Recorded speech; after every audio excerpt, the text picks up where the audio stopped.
Selamat siang. Assalamualaikum warahmatullahi wabarakatuh. Salam sejahtera bagi kita semua. Om Swastiastu, Namo Buddhaya, salam kebajikan.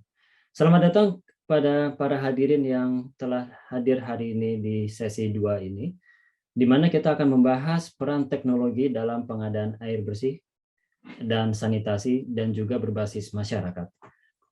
Seperti yang telah ditampilkan pada video pembukaan, siang ini kita akan berdiskusi bersama 3 panelis dan narasumber yang sudah malang melintang dan berpengalaman dalam pengadaan air bersih dan sanitasi.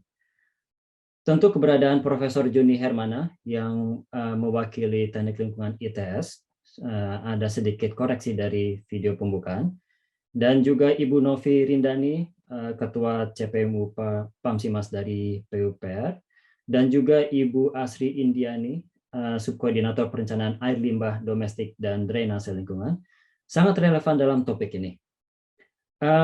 Kami akan membagi sesi ini dalam 3 bagian. Pertama itu kita akan mendapatkan presentasi dari ketiga narasumber tersebut, di mana kita akan belajar banyak terkait dengan peranan teknologi berbasis masyarakat di topik air bersih dan sanitasi ini. Kemudian kita akan lanjut dengan tanya jawab langsung dari para hadirin sekalian kepada para narasumber, dan akan diakhiri dengan kuis di mana akan dibagikan door prize kepada 3 pemenang awal. Untuk para hadirin sekalian, sebelum kita mulai sesi ini, saya hendak memberikan beberapa tata krama dalam sesi ini. Terutama pertama, apabila ada pertanyaan, silakan gunakan chat untuk menyampaikan pertanyaan yang nanti bisa langsung disampaikan kepada para panelis.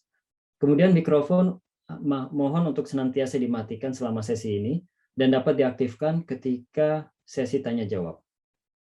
Kemudian untuk sesi kuis kita akan dipandu juga oleh Thomas yang akan membantu kita selama sesi kuisis ini. Baik, untuk sesi berikutnya saya akan meminta Profesor Joni Hermana untuk menyampaikan pengalaman beliau terkait dengan topik technological approach di air bersih ini. Profesor Joni Hermana. Baik, terima kasih Prof. Bayu. Bapak dan Ibu, selamat sore untuk yang di Indonesia dan selamat siang mungkin untuk yang di Eropa ya. Sebelumnya izinkan saya share screen dulu. Baik, terima kasih atas undangannya untuk berbicara kurang lebih sekitar 20 menit ya mengenai teknologi pengolahan air minum dan air limbah di pulau terkecil dan sulit dijangkau begitu. Kalau di bahasa kitanya 3T lah kurang lebih begitu. Sebelumnya juga saya mengucapkan salam untuk narasumber lain yang hadir sebagai pembicara juga, Bu Novi, Bu Asri, ya, yang nanti akan berbicara dari sisi air minumnya, kemudian air limbah. Jadi untuk kali ini saya akan lebih fokus kepada hal-hal yang berkaitan dengan konsep secara umumnya dalam penyediaan air minum dan air limbah, supaya kita paham posisinya bagaimana gitu ya, dan bagaimana katakanlah gambaran dalam tanda kutip ya kalau boleh dibilang tantangan atau kesulitan yang dirasakan oleh kita. Nah, yang penting juga untuk dipahami adalah bahwa penyediaan air minum maupun air limbah sebagai bagian dari hak asasi manusia yang harus dilayani oleh pemerintah juga secara prinsip dikaitkan dengan komitmen pemerintah dalam sustainability gitu ya, ke pembangunan yang berkelanjutan. Dan dalam hal ini menjadi hal penting begitu.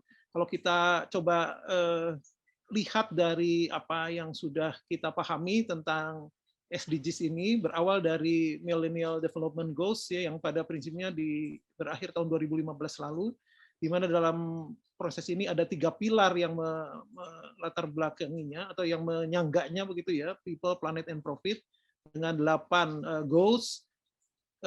Kemudian pada tahun 2015 ya kemudian dirubah menjadi Sustainable Development Goals. Disinilah asal muasal ya mengapa kita harus memfokuskan pembangunan kita kepada SDGs ini begitu, karena ini didasarkan kepada 5 pilar yang kemudian oleh Indonesia sendiri dikonversi menjadi 4 pilar saja begitu ya, walaupun saya sendiri secara keilmuan kurang begitu sependapat dengan peringkasan begini, karena dalam hal ini kita lihat ya ada planet, kemudian people, prosperity, partnership and peace. Ya, partnership and peace ini oleh pemerintah kita diterjemahkan sebagai hukum dan tata kelola. Nah, menurut saya kalau kita bicara peace itu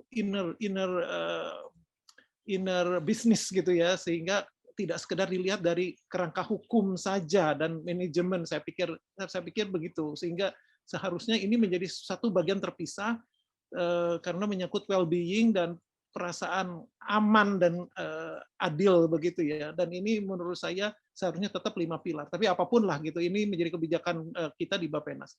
Kemudian 5 pilar ini diterjemahkan lagi dalam 17 goals ya, yang pada prinsipnya setiap tahun capaian kita terhadap goals tersebut itu dinilai. Nah, yang akan saya sampaikan di sini adalah bahwa dari 17 goals ini berdasarkan report tentang capaian SDGs setiap negara pada tahun 2020 terutama ya, kita ini sudah berhasil paling tidak begitu ya menunjukkan ada empat goals yang sudah on the right track gitu ya, katakanlah begitu, dan kita menduduki posisi 101 dari kurang lebih 160 negara yang atau 180 ya kalau sekarang ini yang terlibat dalam komitmen SDGs ini. Jadi memang masih banyak PR gitu ya, karena memang seperti kita lihat dari 17 goals itu hanya 4 saja yang kurang lebih dinilai sudah memenuhi atau sudah on the right track gitu ya. Dan salah satu dari 4 itu adalah mengenai clean water and sanitation gitu ya. Jadi saya merasa senang juga dengan ini, paling tidak kita sudah dinilai pada track yang benar gitu ya. Yang lainnya itu satu ya tentang poverty, berkaitan dengan poverty, yang ke nomor 8 itu berkaitan dengan decent work and economic growth. Kemudian yang ke-13 itu berarti climate action. Jadi kaitannya dengan climate action dan kaitan dengan penyediaan air bersih maupun air limbah, kita sebetulnya sudah on the right track. Jadi saya kira ini merupakan kerja yang sangat luar biasa dari teman-teman di Kementerian PUPR ya khususnya.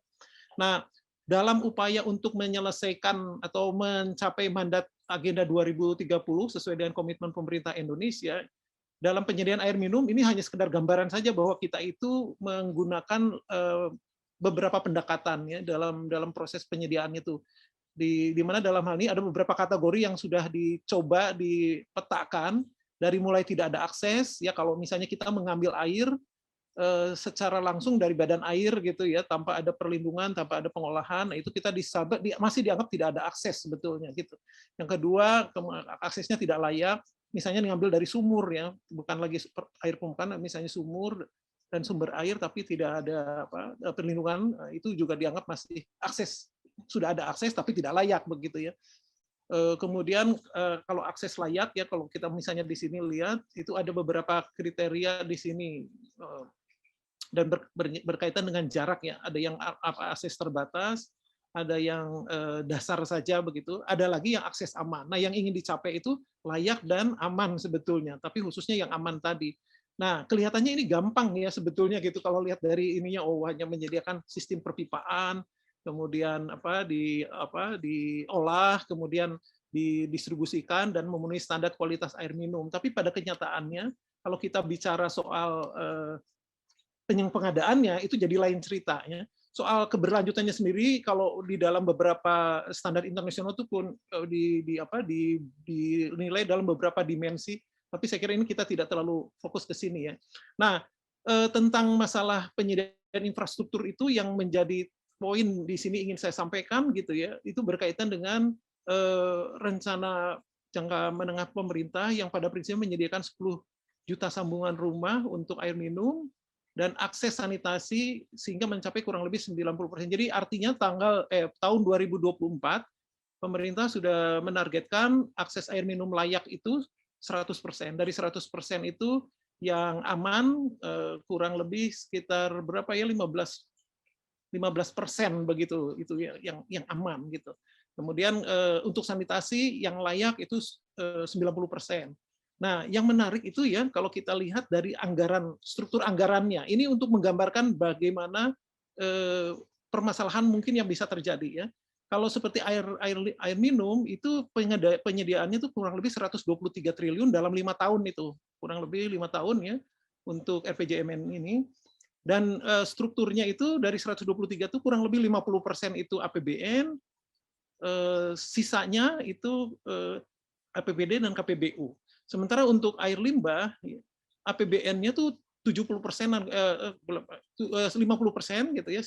Sisanya kebanyakan masyarakat dan swasta. Maksudnya yang ingin saya sampaikan di sini bahwa dalam proses penyediaan infrastruktur air minum maupun air limbah itu kemampuan pemerintah itu sebetulnya hanya kurang lebih setengahnya gitu ya, 50%. Sisanya itu berharap adanya KPBU untuk air minum atau peran serta dari masyarakat dan swasta. Jadi tanpa ada peran masyarakat, pemerintah itu tidak akan bisa mencapai itu. Saya mencoba menghitung ya dalam penyediaan air minum ini, dalam proses ini dalam periode 5 tahun ya 123 triliun yang tadi disampaikan. Itu kalau kita hitung dari segi pembiayaannya itu berarti setiap tahun gitu ya, pemerintah itu dari APBN misalnya 77,9 triliun itu dibagi dengan berapa? Dibagi dengan 5 tahun ya, 5 tahun kurang lebih sekitar 13-an ya, 13 triliun per tahun. Kalau misalnya 13 triliun dari APBN per tahun itu dan dibandingkan dengan keharusannya itu jauh sekali bedanya gitu ya dari kondisi ketika pemerintah seharusnya menyediakan infrastruktur yang secara prinsip layak begitu. Apalagi kalau kita bicara dari ininya ya air limbahnya. Jadi di sini artinya saya cuma ingin menunjukkan bahwa dari segi pembiayaan tuh kita tidak atau belum mampu ya mengcover seluruh biaya yang diperlukan. Jadi masih diperlukan kerjasama dari pihak selain daripada pemerintah itu sendiri, baik dari KPBU maupun dari sistem yang berlaku. Nah ini kalau kita melihat ya capaian pembangunan dari 2015-2019 ya itu kurang lebih untuk rumah tangga yang terlayani baru 54,7% gitu ya. Kemudian yang layak itu 74,6, persentase yang mendapat air itu akses air minum layak, sanitasi 74, ini 87%. Padahal tadi sudah saya katakan kan 2024 itu dibutuhkan capaian kalau diselisihkan ya kan harus 100% untuk air minum layak itu kurang lebih sekitar 12,2%, sementara untuk air minum itu masih PR-nya air limbah atau sanitasi lah ya, itu PR-nya masih sekitar 25% lagi gitu ya yang harus dicapai. Nah, kalau kita melihat dari kecepatan capaian setiap tahun ya itu jelas tidak akan tercapai sebetulnya tahun 2024 itu 100% dengan 90% air limbah. Nah, maksud saya mengatakan ini tuh adalah bahwa dalam proses pendekatan pengembangan infrastruktur, jelas pemerintah tidak bisa mengandalkan dana sendiri, harus dibantu oleh masyarakat atau swasta ya dalam proses pengadaannya. Nah, kemudian apa yang kira-kira bisa kita lakukan ya dalam upaya menyediakan infrastruktur itu?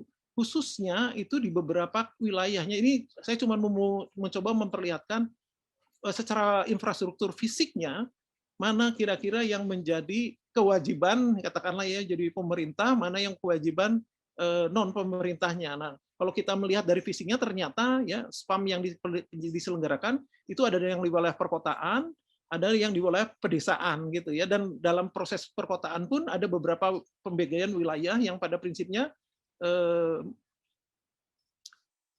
merupakan bagian yang tidak sepenuhnya bisa dibiayai juga oleh pemerintah begitu. Nah, jadi kalau misalnya kita melihat dari struktur yang dilakukan gitu ya, sesungguhnya kita bisa melihat di sini apa-apa saja yang sebetulnya bisa diisi oleh selain dari pemerintah gitu. Ini penting saya sampaikan karena pada prinsipnya kalau kita mengandalkan pemerintah saja 100% itu saya yakin tidak akan dicapai pada tahun 2024 nanti gitu ya. Nah jadi kalau kita melihat infrastrukturnya itu pada prinsipnya ada dua kategori besar gitu ya, ada sistem yang jaringan perpipaan, ada juga yang bukan jaringan perpipaan, di mana nanti kalau kita bicara jaringan perpipaan itu pun belum tentu aman gitu ya, baru layak bisa saja terjadi. Sementara yang bukan jaringan perpipaan itu sudah pasti itu layak, tapi mungkin gitu ya dalam hal ini masih dianggap belum cukup begitu ya dalam proses standar seperti yang ditetapkan tadi. Nah, jadi kalau kita bisa melihat di sini, kita sebetulnya bisa melihat pada sisi mana kita bisa mengisi dan berkontribusi dalam hal pengadaan. Nah, artinya apa? Karena kita konteksnya itu akan membahas tentang teknologi untuk daerah remote gitu ya.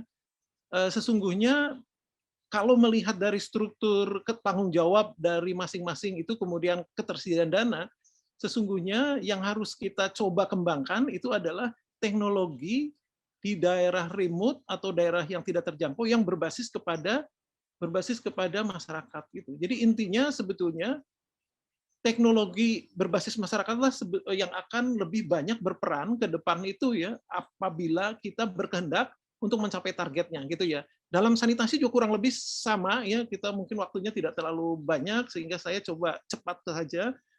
Strukturnya juga kurang lebih seperti itu ya. Bahkan kalau kita hitung dari penyediaan APBN-nya itu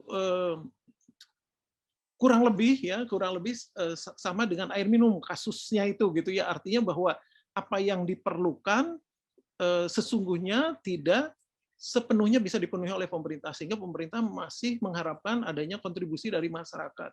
Nah, karena itu pola pendekatan yang dilakukan tentunya tidak terlalu strategis kalau kita berorientasi pada pengembangan sistem yang terpusat secara skala kota. Karena dengan pendekatan seperti itu, apalagi dengan dana APBN itu tidak akan memungkinkan untuk bisa mencapainya. Ya, dalam hal ini yang menjadi target pemerintah adalah seperti tadi juga dalam kasus air minum, akses aman dan akses layak. Ya, di sini ada beberapa definisi ya tentang akses aman itu seperti apa. Ya, pada prinsip milik sendiri gitu ya.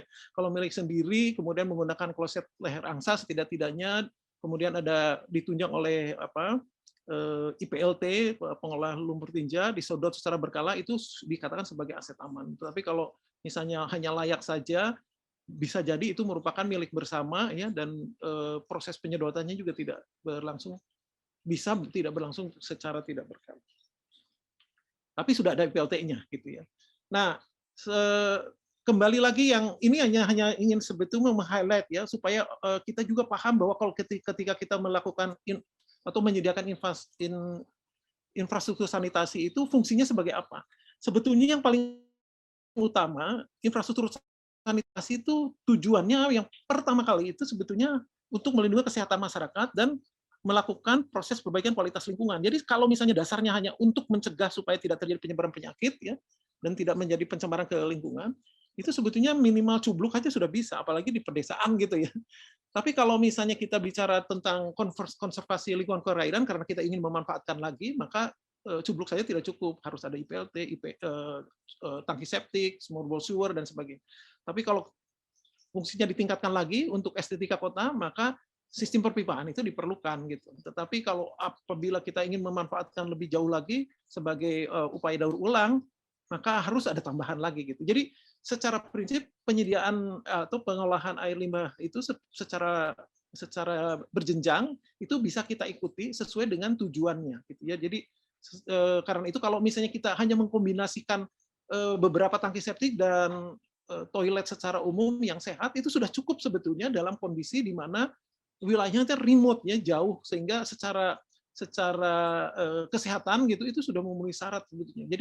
Jadi dalam konteks seperti ini kita tidak harus berpikir bahwa yang namanya teknologi pengolahan sanitasi di wilayah-wilayah remote itu harus seperti yang ada di kota, karena itu tidak memungkinkan dari segi anggaran saja tidak memungkinkan. Karena itu kita harus secara strategis memilih itu ya. Dalam konteks ini pun pemerintah juga sudah membagi beberapa wilayah mana yang akan dibangun pemerintah, mana yang dibangun pusat gitu ya, sesuai dengan kapasitas maupun jenis dari sistemnya. Karena di dalam sistem pelayanan sesuai dengan peraturan pemerintah ini ada yang disebut dengan skala setempat, ada yang termasuk skala terpusat ya, dan masing-masing ini memerlukan pendekatan yang berbeda. Nah, termasuk teknologinya gitu ya. Nah, kita bisa melihat di sini dalam konteks RPJMN itu ada setempat tuh kira-kira apa saja yang disediakan, yang terpusat juga seperti apa gitu ya. Nah, ini hanya apa namanya itu istilahnya detailnya dari masing-masing itu yang diupayakan untuk dibangun oleh pemerintah. Tapi yang saya ingin sampaikan itu kembali ya bahwa poin penting yang ingin saya sampaikan adalah bahwa pendekatan yang dilakukan pemerintah itu pada prinsipnya harus mengupayakan agar ada kontribusi yang diberikan oleh masyarakat gitu ya, sehingga secara prinsip sifatnya itu hanya menjadi trigger saja dalam proses pembangunan dengan menggunakan teknologi yang terjangkau, sehingga selanjutnya harapannya masyarakat lebih mampu melakukan pengelolaannya sendiri. Memang dalam beberapa hal seperti misalnya di NTT ini ya, dalam proses pengolahan air minum merubah karena di sana kan sumber airnya susah ya, sehingga air payau ini dirubah jadi air minum. Ada teknologi yang digunakan dengan memanfaatkan reverse osmosis misalnya, ini teknologi yang relatif lebih advance gitu ya, dan ini energinya menggunakan solar cell misalnya. Masih memungkinkan. Dalam porsi-porsi tertentu memang pendekatan menggunakan teknologi yang cukup canggih gitu kan saat ini masih memungkinkan untuk dilakukan. Tetapi dalam hal ini sering menjadi permasalahan dalam operasionalnya gitu ya. Karena seperti kita ketahui bahwa yang namanya membran itu tidak seterusnya gitu ya, ada proses di mana dia harus mengalami penggantian dan sebagainya. Nah, ini bagian-bagian yang kemudian harus edukasi ke masyarakat.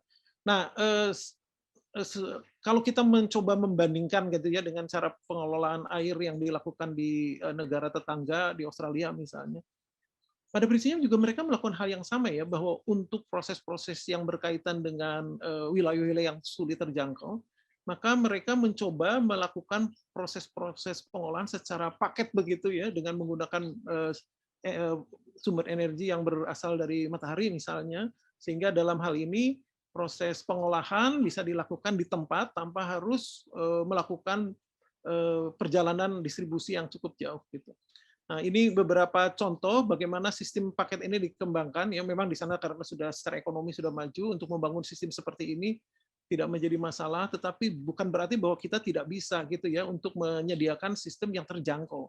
Jadi dari beberapa percobaan misalnya ya, kita juga bisa memanfaatkan bambu ya, bambu untuk proses pengolahan air gitu ya. Dalam beberapa hal ini menjadi bagian yang juga menarik untuk dikaji begitu. Jadi secara prinsip untuk wilayah-wilayah terpencil ini kita bisa memanfaatkan, karena biasanya yang menjadi persoalan kan energi ya. Kita bisa memanfaatkan solar cell seperti yang dilihat di sini ya, walaupun saat ini katakanlah solar cell masih relatif lebih mahal gitu ya.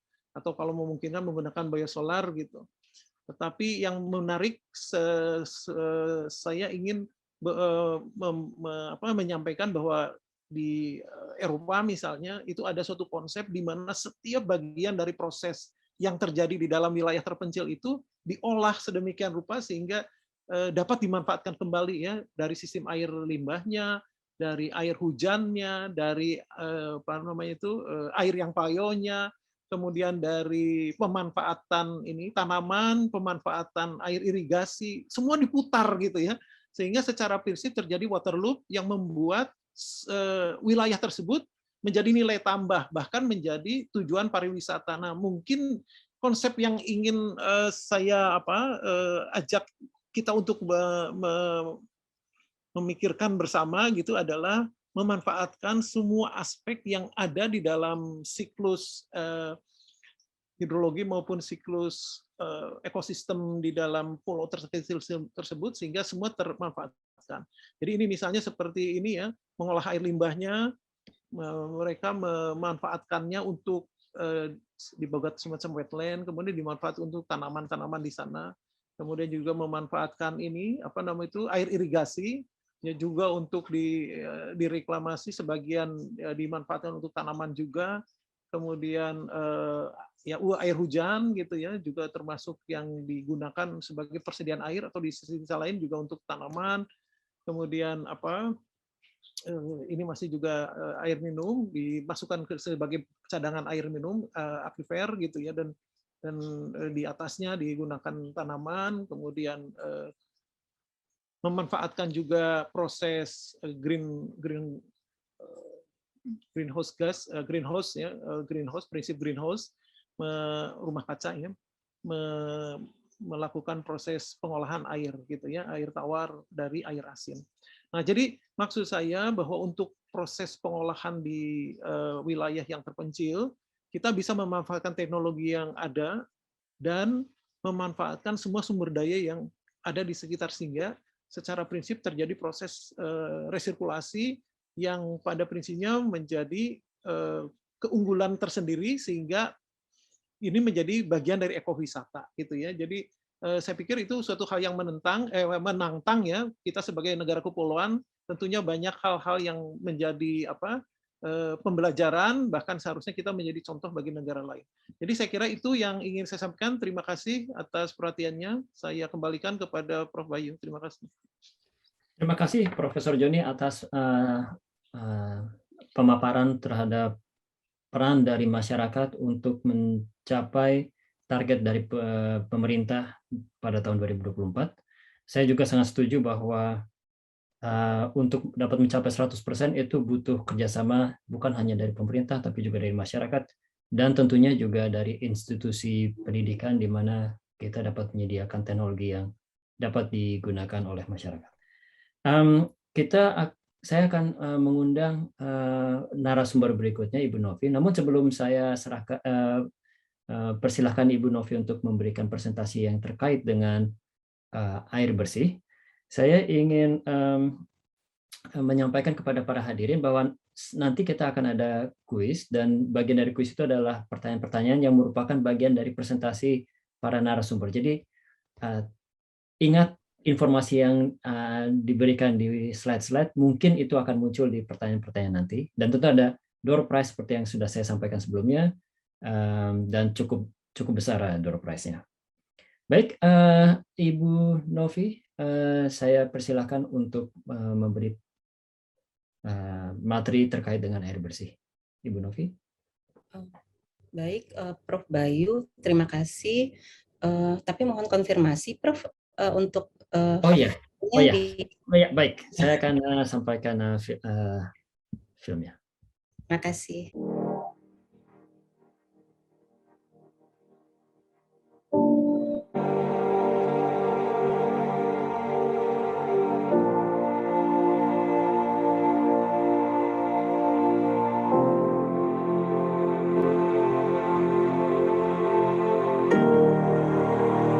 Akses air minum adalah hak setiap orang. Hak bersama yang sudah sepatutnya untuk diperjuangkan. PAMSIMAS, atau Program Penyediaan Air Minum dan Sanitasi Berbasis Masyarakat, hadir sejak 2008. Dengan semangat membangun sarana air minum aman dan sanitasi layak berbasis masyarakat. Memberikan akses air minum dan sanitasi di pedesaan. Dari ujung Sabang hingga Merauke, dari Miangas sampai Pulau Rote, menjangkau semua lapisan dan golongan untuk mendapatkan hak yang sama. PAMSIMAS tak henti mengalirkan air kehidupan ke seluruh penjuru negeri. Membangun bersama masyarakat, bergotong royong untuk satu tujuan, demi mewujudkan kesejahteraan, demi membawa Indonesia sehat menuju masa depan.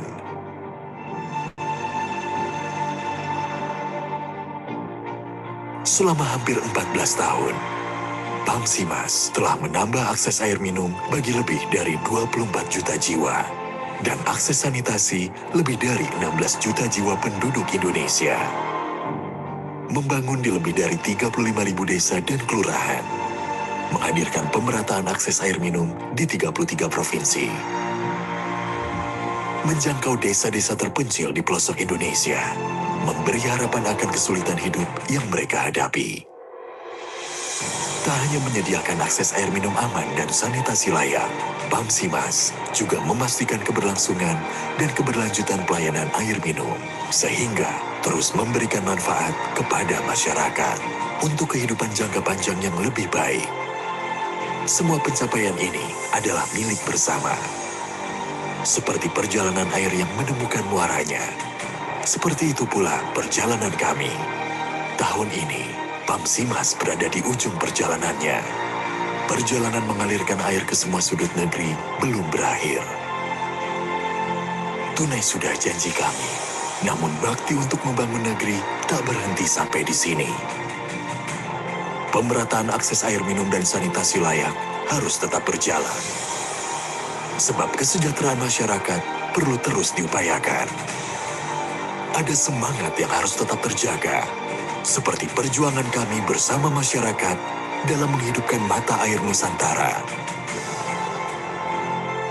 Karena Pamsimas ada untuk mengalirkan kebaikan dan mewujudkan mimpi-mimpi bersama. Dari masyarakat, oleh masyarakat, dan untuk masyarakat. Bergerak bersama tanpa kata akhir, kini dan nanti.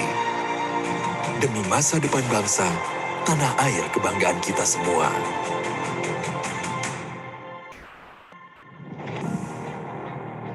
Terima kasih. Ibu Novi, saya persilakan. Ya, baik. Terima kasih Prof. Bayu. Terima kasih Bapak Ibu semua.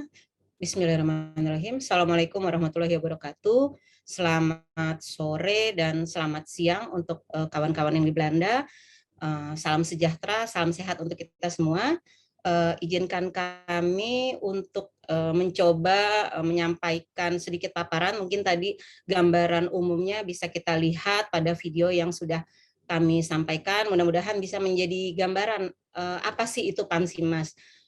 Izinkan kami untuk share screen. Mohon konfirmasi Bapak Ibu, tayangannya terlihat? Iya, terlihat Ya, dengan baik. jelas Ibu Novi.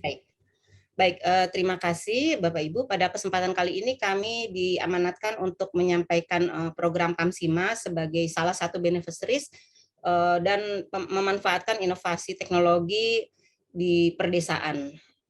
Mungkin ada 3 outline yang akan kami sampaikan, yaitu gambaran umum program Pamsimas, lalu modul-modul PAMS yang kami gunakan di program Pamsimas, dan dampak air minum terhadap kesehatan dan ekonomi.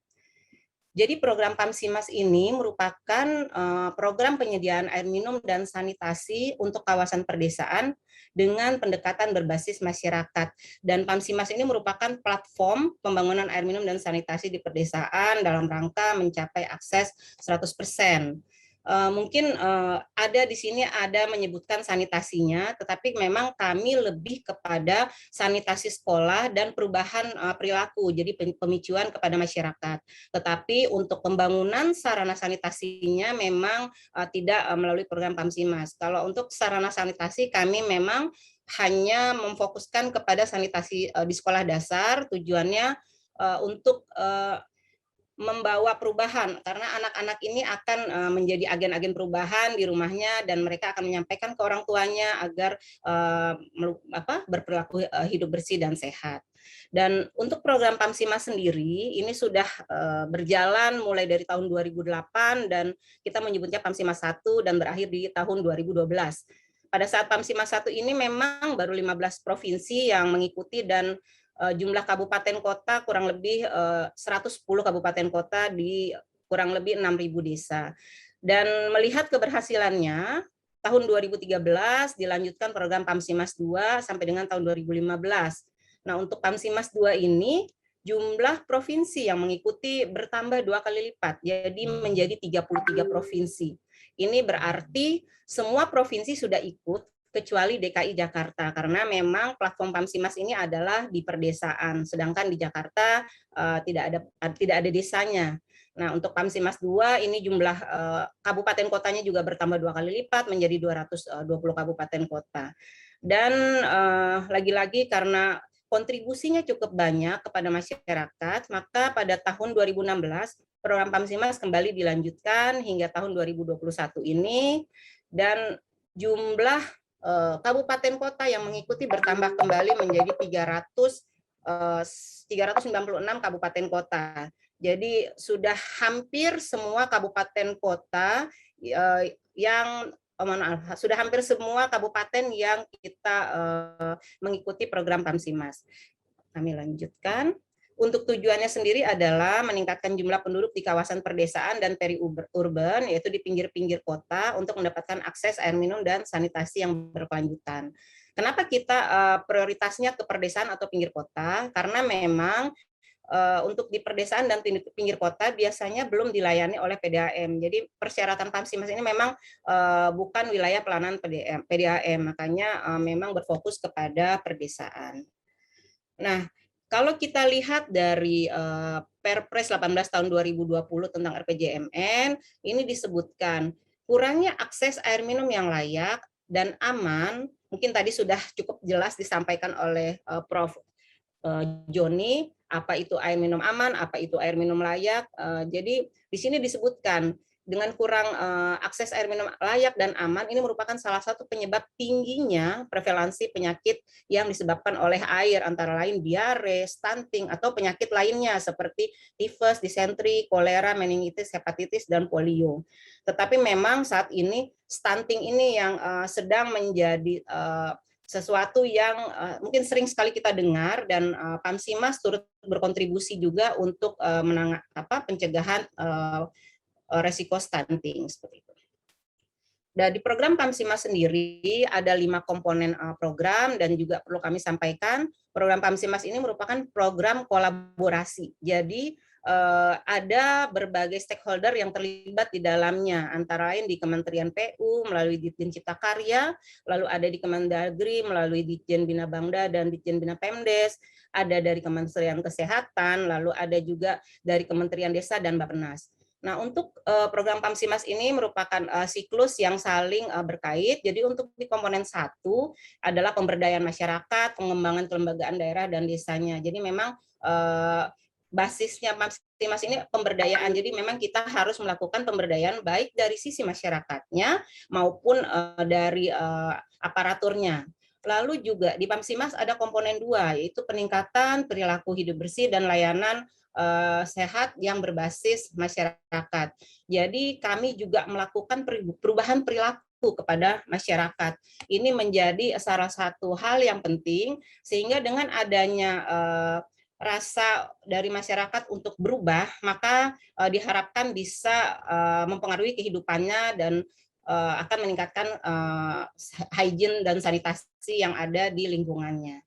Lalu komponen 3 adalah penyediaan infrastruktur sarana air minum dan sanitasinya. Ini ada di Kementerian PU, dan selanjutnya komponen 4 adalah hibah. Ini diberikan kepada kabupaten kota yang berkinerja baik ataupun untuk kegiatan optimalisasi. Ini juga ada di Kementerian PU, dan terakhir komponen 5 adalah dukungan untuk pengelolaan program. Jadi untuk mendampingi masyarakat, kita perlu ada fasilitator, lalu konsultan kabupaten, provinsi yang akan mendampingi masyarakat, sehingga nanti masyarakat bisa melakukan sendiri perencanaannya, melaksanakan pembangunannya sendiri, dan juga untuk mengelolanya.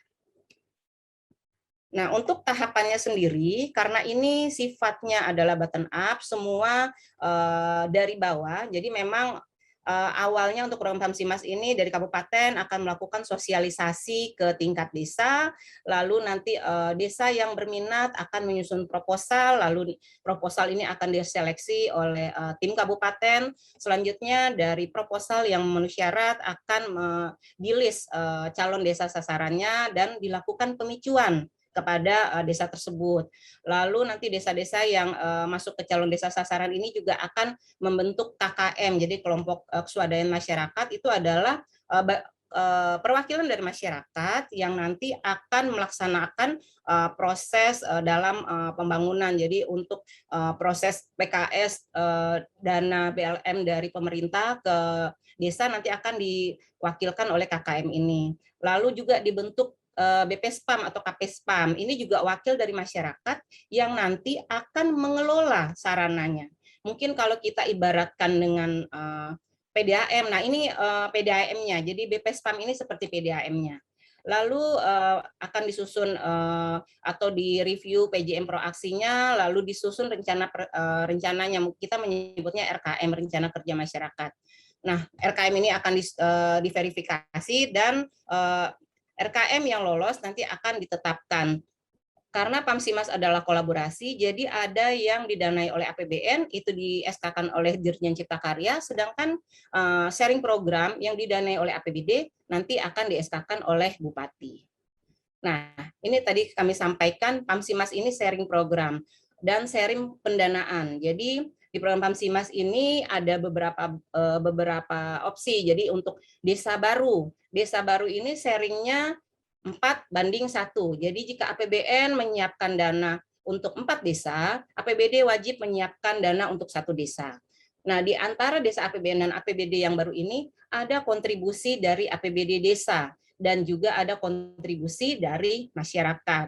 Nah, untuk desa HKP ini adalah untuk desa-desa yang perlu optimalisasi. Jadi ini sifatnya sharing program. Jadi jika APBN memberikan dana misalnya 50 juta, berarti APBD pun harus menyiapkan dana 50 juta untuk optimalisasi sarana yang sudah terbangun.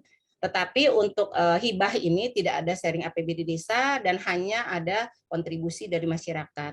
Dan terakhir adalah HID, hibah insentif desa. Ini diberikan kepada desa yang kinerjanya baik dan masih punya idle capacity untuk optimalisasi. Jadi ini murni dari APBN karena sifatnya reward. Nah, ada juga kontribusi masyarakat. Nah, mungkin yang perlu kami garis bawahi, kenapa semua opsi ada kontribusi masyarakat? Karena kami mengharapkan dengan adanya kontribusi masyarakat, baik dalam bentuk uang tunai atau in cash, ataupun dalam bentuk tenaga, material, mungkin mereka menyiapkan pasir, batu, semen, atau dan lain-lain, atau ikut bergotong royong. Nah, itu kami dengan mereka berkontribusi itu nanti mereka akan merasa di sarana tersebut ada uang saya, ada keringat saya di sarana tersebut. Jadi mereka diharapkan memiliki rasa memiliki yang cukup baik terhadap sarananya dan mau menjaganya sehingga bisa berjalan dengan baik. Nah, untuk pelaksanaannya sendiri dari tahun 2008 sampai dengan 2021, saat ini kita sudah membangun atau melaksanakan program PAMSIMAS di 34.960 desa yang tersebar di 408 kabupaten kota.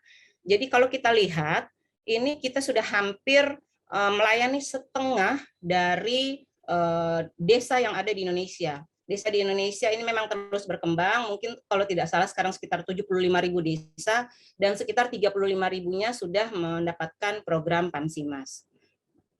Nah, dari 34.000 desa ini, status Oktober, 31 Oktober, ini kita bisa melaporkan bahwa program PAMSIMAS telah memberikan fasilitas air minum yang layak kepada 23,5 juta jiwa. Lalu juga memberikan akses sanitasi layak kepada 16,4 juta jiwa. Lalu dari 34.900 desa ini, ternyata 8.000 desa sudah akses 100%. Maksudnya bagaimana? Jadi program PAMSIMAS ini dananya terbatas, hanya 245 juta dari APBN, lalu ada sharing APBD 35 juta, dan kontribusi masyarakat sekitar 70 juta, jadi total 350 juta. Dengan 350 juta itu belum bisa untuk memberikan akses ke satu desa secara keseluruhan. Berdasarkan exercise kami paling hanya bisa melayani 25% dari desa tersebut. Nah, sisanya dari mana? Itulah yang kita perlu kontribusi dari berbagai sumber pendanaan lainnya. Dan program PAMSIMAS sudah berkontribusi antara lain dengan memanfaatkan CSR dari perusahaan-perusahaan, lalu ada juga dengan Basnas. Jadi kami di Basnas ini juga ada alokasi untuk air minum dan sanitasi. Kami juga ada dengan kredit mikro. Jadi KPSPAM atau pengelola ini bisa melakukan peminjaman ke perbankan untuk meningkatkan layanannya. Jadi sudah ada 8.000 yang berhasil mencari berbagai sumber pendanaan lain untuk mencapai 100% di desanya. Nah, modul-modul apa saja yang ada di program PAMSIMAS? Mungkin tadi juga sudah sempat disampaikan oleh Prof. Joni bahwa untuk di desa-desa ini memang kita tidak bisa memaksakan harus menggunakan teknologi tinggi seperti yang ada di kota, karena memang di program PAMSIMAS ini yang melaksanakannya masyarakat dan mereka juga yang akan mengelolanya. Jadi opsi-opsinya memang opsi-opsi teknologi yang sederhana. Di program PAMSIMAS ini ada 2 jenis PAM, yaitu SPAM dengan menggunakan jaringan perpipaan. Ini sumber airnya antara lain dari mata air, air tanah, air permukaan, air hujan maupun dari PDAM. Lalu ada juga spam bukan jaringan perpipaan. Ini contohnya dari sumber mata air dan air hujan. Mungkin kami akan jelaskan. Nah, ini adalah contohnya untuk spam perpipaan dengan sumber mata air. Jadi dari mata air akan ditangkap oleh brown cap dan dialirkan ke reservoir. Selanjutnya nanti akan didistribusikan ke pelayanan. Karena mata air ini kapasitasnya biasa relatif besar, jadi di pelayanan ini memang ada beberapa opsi. Ada yang sambungan rumah, lalu ada juga yang keran umum dan hidran umum. Kami memang memprioritaskan sambungan rumah, cuma untuk sambungan rumah ini pembiayanya dari masyarakat. Jadi kadang tidak semua masyarakat sanggup untuk membayar sambungan rumah ini. Yang tidak sanggup, biasanya mereka ada yang menggunakan keran umum atau hidran umum.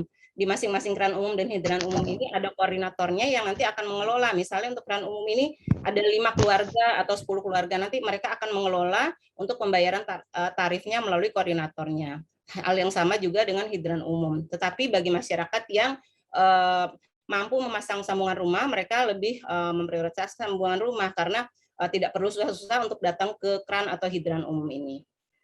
Lalu untuk spam perpipaan dengan sumber air tanah dalam, ini jadi ada 2 skema, ada yang dari sumur langsung dipompakan ke reservoir, tetapi ada juga yang apabila kualitas airnya tidak memenuhi, misalnya besi atau mangannya tinggi, jadi perlu ada pengolahan, ini akan ada unit produksinya dulu, baru dipompakan ke reservoir dan dilanjutkan ke unit pelayanan. Ini sama. Selanjutnya untuk spam perpipaan sumber air tanah dangkal, jadi untuk sumur gali. Nah, sumur gali ini memang kapasitasnya tidak terlalu besar, jadi dari sumur gali akan didistribusikan reservoir dan langsung ke pelayanan. Dan untuk sumur gali karena kapasitasnya biasa tidak terlalu besar, ini biasanya tidak ada hidran umum, jadi cuma ada SR ataupun keran umum saja. Selanjutnya untuk spam perpipaan dengan air permukaan. Nah, kalau air permukaan memang kualitasnya ini kita perlu dilakukan pemeriksaan. Jadi memang untuk air permukaan ini ada pengolahannya seperti PDAM ya. Jadi ada pengolahannya, lalu setelah memenuhi persyaratan baru dipompakan ke reservoir dan akan digravitasi ke pelayanan. Dan untuk sumber air permukaan ini memang kapasitasnya besar, jadi opsi untuk keran umum, hidran umum, dan sambungan rumah bisa diaplikasikan. Lalu ada juga spam perpipaan tapping PDAM. Nah, ini biasanya untuk lokasi yang mungkin tidak ada sumber alternatif sumber air lainnya. Jadi KP Spam ini akan bekerja sama dengan PDAM. Mereka akan memberi seperti air curah ya, air baku sampai di meter induk komunal. Nah, nanti untuk pembayarannya dari KP Spam yang akan membayar langsung ke PDAM. Tetapi KP Spam ini nanti yang akan menagih ke rumah-rumah. Jadi seperti pengelola di dalamnya ini oleh KP Spam. Jadi masyarakat tidak langsung membayar ke PDAM, tetapi melalui KP Spam dan KP Spam yang akan membayar ke PDAM. Lalu untuk bukan jaringan perpipaan, ini contohnya di sumber air tanah dangkal, jadi sumber gali, setelah dipompa, ditaruh di toren, nah masyarakat datang sendiri dengan ember atau jerigen untuk membawa ke rumahnya. Hal yang sama juga untuk air hujan, jadi untuk lokasi tertentu yang memang tidak ada alternatif sumber air lainnya, biasa ada juga menggunakan pah. Jadi dari pah ini masyarakat akan datang sendiri mengambil dengan membawa wadah berupa ember atau jerigen. Nah, ini adalah teknologi-teknologi yang ada di Program PAMSIMAS. Jadi memang kita mengupayakan menggunakan teknologi tepat guna dan sumber energi terbarukan. Jadi jenis-jenisnya antara lain yang sudah kami terapkan, ini contoh-contohnya saja, ada pengolahan dengan aerasi, ada juga pengolahan air minum untuk wilayah gambut, lalu ada untuk wilayah pesisir dan kepulauan, ini juga ada yang menggunakan PAH, atau untuk yang kekeruhannya di atas 10 NTU, ini perlu ada pengolahan lengkap. Lalu tadi juga disampaikan oleh Prof. Joni, untuk wilayah-wilayah yang remote ini bisa menggunakan solar cell, jadi memanfaatkan panas matahari dan ini yang akan menghidupkan pompa supaya bisa dialirkan ke pelayanan. Lalu ada juga menggunakan energi kinetik untuk wilayah remote ini seperti pompa hidram. Lalu ada juga dengan energi kincir air dan energi turbin. Nah, ini mungkin contoh-contohnya. Jadi untuk aerasi ini biasanya untuk yang kandungan besi atau mangannya tinggi. Jadi ini contohnya kami ada di Kepulauan Meranti. Lalu untuk air gambut, Ini biasanya lokasi-lokasi yang rawa, lalu kandungan asamnya tinggi, banyak kandungan organiknya, dan warnanya juga biasa gelap seperti teh. Ini juga kami ada contohnya di Barito Kuala, di Kalimantan Selatan. Lalu ada juga untuk yang kekeruhannya cukup tinggi, ini biasa menggunakan koagulasi, flokulasi, dan filtrasi seperti pengolahan lengkap. Contohnya ada di Indragiri Hulu. Lalu untuk penampung air hujan ini banyak dipasang di Asmat karena memang di sana rawa dan tidak ada sumber air lainnya. Lalu untuk pompa hidram ini pompa tanpa bahan bakar, jadi pergerakannya dengan menggunakan energi kinetik dari air tersebut. Ini contohnya ada di Simalungun, Sumatera Utara. Lalu untuk solar cell ini memanfaatkan matahari, ini banyak di Nusa Tenggara Timur. Ini contohnya salah satu di Rotendau. Tadi juga sudah dicontohkan oleh Prof. Joni di NTT juga kalau saya tidak salah. Lalu ada juga dengan menggunakan kincir air sederhana, jadi dibangun di sungai, dan dengan berputarnya ini akan ada dorongan aliran air yang cukup deras sehingga bisa memutar kincir dan masuk ke dalam gerigi sehingga bisa menghidupkan pompa. Ini contohnya ada di Desa Bukian di Gianyar. Untuk turbin juga ini sama mengubah energi potensial air menjadi listrik dan mekanik. Ini juga ada di Desa Taro di Gianyar.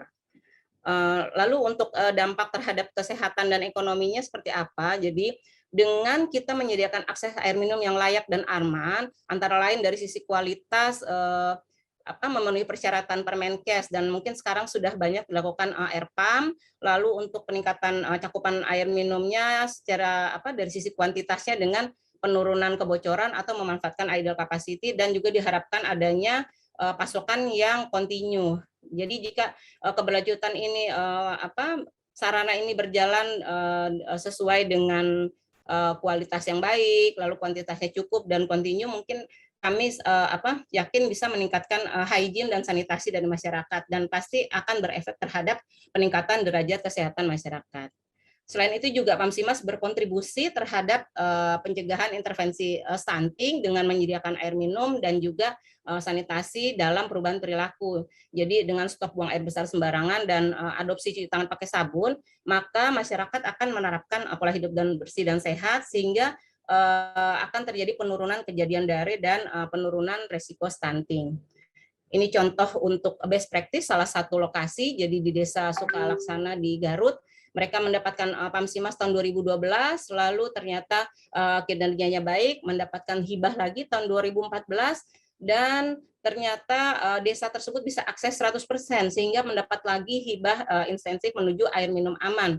Dan ini dilakukan pemeriksaan air secara berkala dan juga menerapkan 5 pilar STBM. Di sini bisa kita lihat peningkatan aksesnya dari 174 menjadi 1.200, jadi cukup signifikan, dan kejadian diarenya juga turun dari 12 kasus per bulan menjadi tidak ada lagi.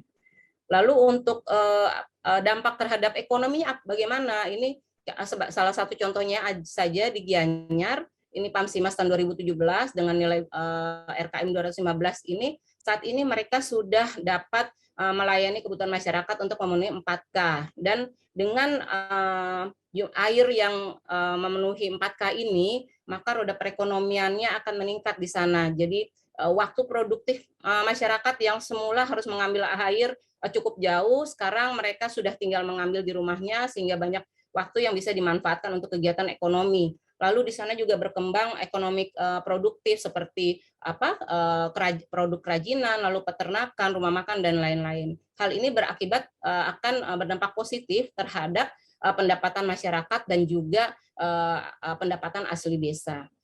Ini adalah contoh-contohnya di program PAMSIMAS. Kami melibatkan semua, laki-laki, perempuan, tua muda, dan juga disabilitas pun terlibat. Ini kita bisa melihat semuanya bekerja sama.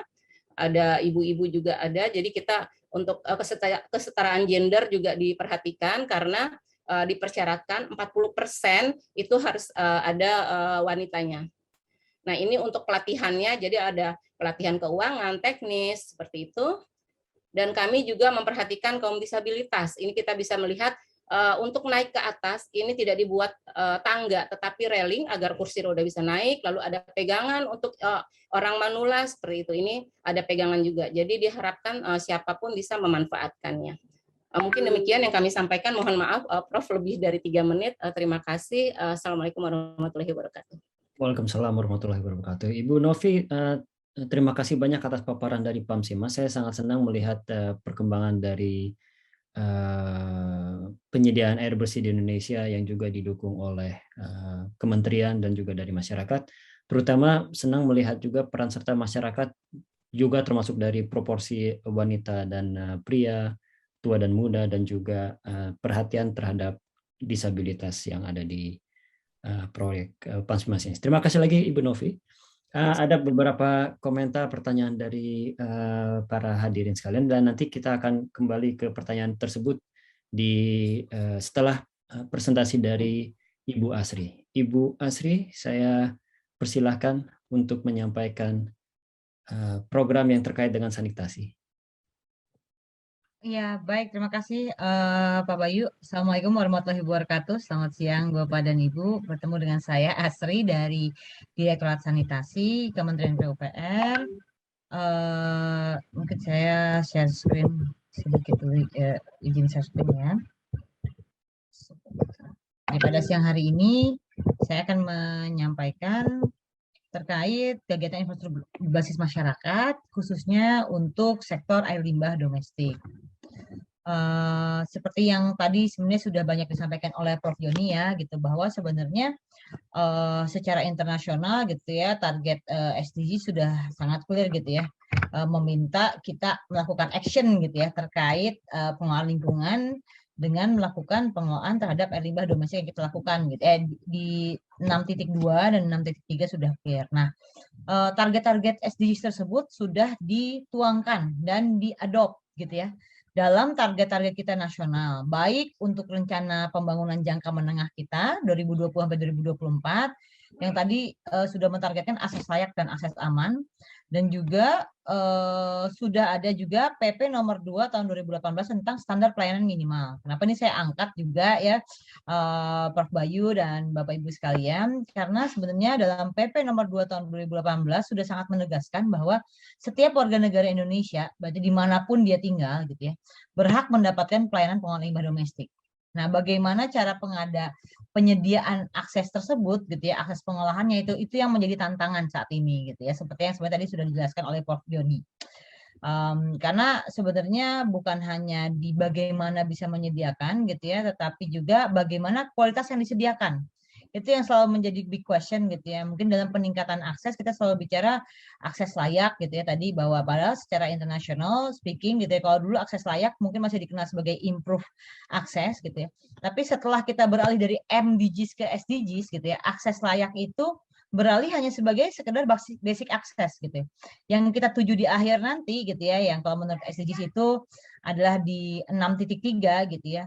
Kita harus memastikan meningkatkan kualitas airnya dengan mengurangi setengah proporsi air limbah yang tidak diolah, which is berarti kita harus mengejar safely manage access.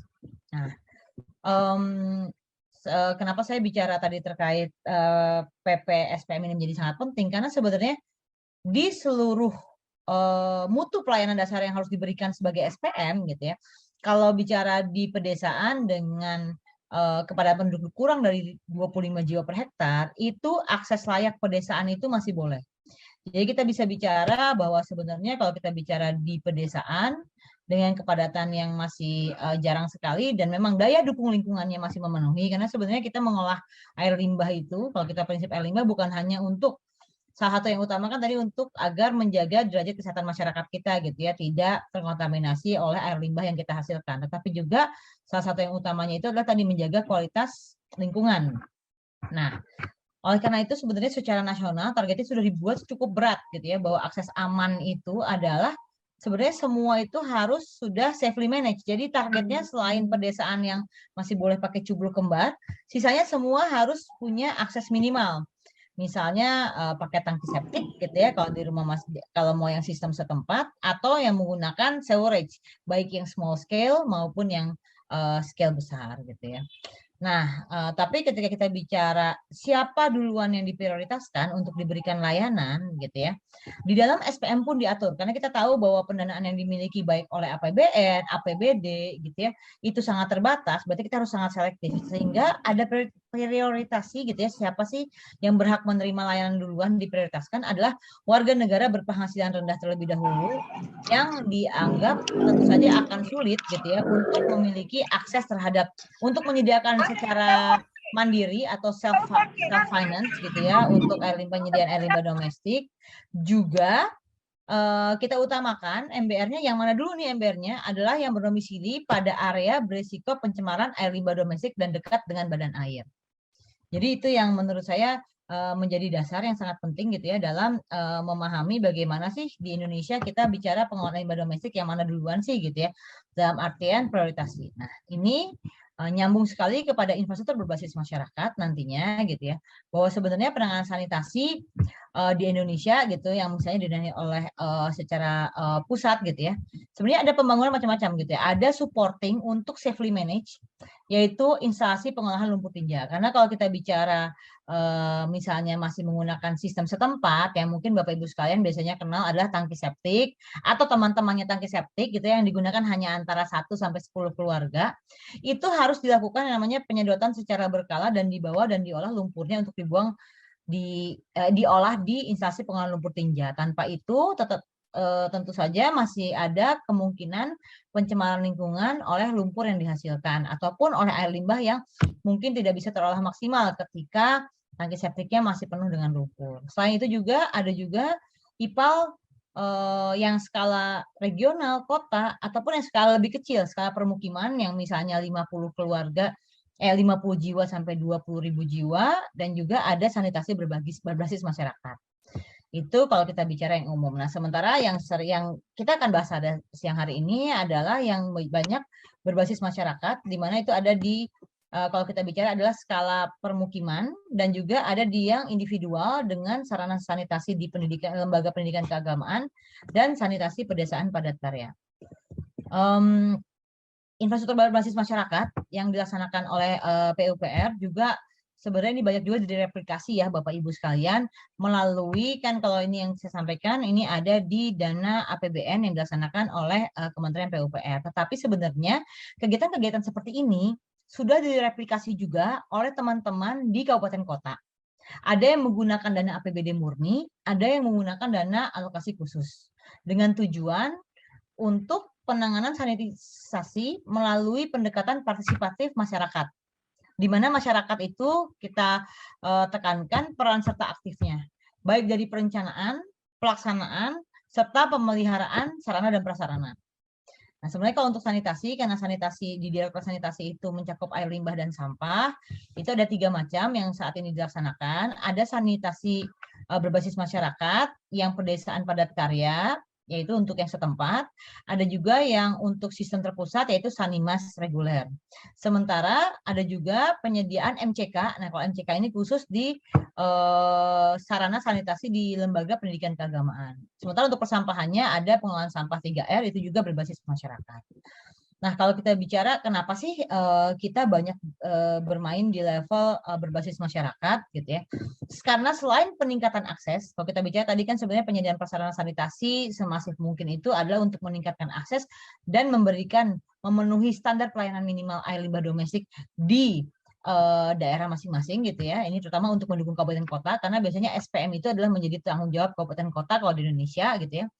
Itu juga sebenarnya untuk meningkatkan pemahaman masyarakat dan rasa memiliki masyarakat akan, oh iya ya, saya menghasilkan air limbah domestik dan saya harus memastikan air limbah tersebut diolah. Itu sebenarnya tanggung jawab yang di awal, gitu. Walaupun nanti pengolahannya ya bisa dilaksanakan bersama oleh masyarakat ataupun misalnya diserahkan kepada pemerintah. Dan juga tidak lupa harapan kami juga dapat menciptakan lapangan kerja sementara, memberikan income tambahan bagi warga sekitar lokasi program. Prinsipnya sama untuk tadi kegiatan-kegiatan yang ada tadi, baik yang Sanimas, sanitasi Sandes atau sanitasi pedesaan, juga yang di LPK. Jadi dilaksanakannya oleh kelompok masyarakat, didampingi oleh tenaga fasilitator lapangan yang sudah terlatih, gitu ya, untuk dapat membantu masyarakat mengenali. Jadi diawali dengan mengenali permasalahan sanitasi yang dimilikinya dulu gitu ya. Kalau biasanya dikatakan lama kata sayang, kadang kita tidak mengenali sendiri karakteristik kita dan area tempat tinggal kita bagaimana kondisinya. Lalu nantinya akan dilakukan perencanaan bersama seperti apa prasarana sanitasi yang akan dibuat gitu ya. Dengan masyarakat tentu saja didampingi oleh TFL untuk memastikan kualitas tadi. Kualitas juga menjadi sangat penting. Gitu. Mungkin kita langsung ke programnya, kita bisa lihat gitu. Ini pedesaan sanitasi pedesaan padat karya. Jadi kalau sanitasi pedesaan padat karya itu dia dilaksanakan khusus MBR di desa-desa tertinggal. Salah satu sasaran utamanya dari kegiatan Sandes ini sebenarnya waktu itu sejarahnya Sandes ini dimulai dengan kita untuk mengurangi yang utama menurunkan angka stunting. Jadi pertama kali dulu Sandes dimulai adalah kita sasaran utamanya adalah desa-desa stunting. Karena salah satu penyebab tidak langsung dari stunting gitu ya itu adalah sanitasi buruk gitu ya. Nah, lalu bagaimana nih? Apakah daerah yang itu orang-orang yang punya yang di rumahnya ada yang kejadian stunting baru diberikan? Tidak. Jadi kita harapannya melakukan membantu tindakan preventif. Jadi untuk kegiatan sanitasi pedesaan, penerima manfaat programnya itu kita lakukan juga prioritasi gitu ya. Siapa sih yang boleh, siapa sih yang paling penting gitu duluan. Nah, kita karena stunting itu setelah kami pelajari itu diutamakan dari ibu hamil gitu ya. Nah, jadi dalam program ini kita karena kan jadi ini tantangan dari investor berbasis masyarakat ini, kita membuat program dengan besaran nilai gitu ya per kegiatan dengan nilai yang sama gitu ya. Jadi untuk seluruh Sanimas dimanapun akan sama, lalu untuk Sandes dimanapun akan sama dan LPK akan sama. Nah itu tentu saja nanti beneficiaries-nya itu akan berbeda-beda tergantung tadi biaya di lokasi, lalu juga kebutuhan yang dibutuhkan di lokasi. Oleh karena itu untuk Sandes itu kita urutkan nih dari nomor 1 sampai 8 itu adalah siapa yang paling prioritas. Jadi nomor 1 itu yang hamil dulu, ibu hamil, karena katanya stunting itu diawali dari sejak hamil. Lalu juga yang memiliki balita di bawah 3 tahun, itu yang menjadi level kedua. Yang ketiga adalah anak stunting. Lalu anggota yang berkebutuhan khusus. Nah ini jadi ada selanjutan seterusnya. Tetapi Bapak Ibu sekalian, ini menjadi sangat penting itu ya prioritasasi ini karena apa? Dan ini harus dilakukan bersama dengan masyarakat.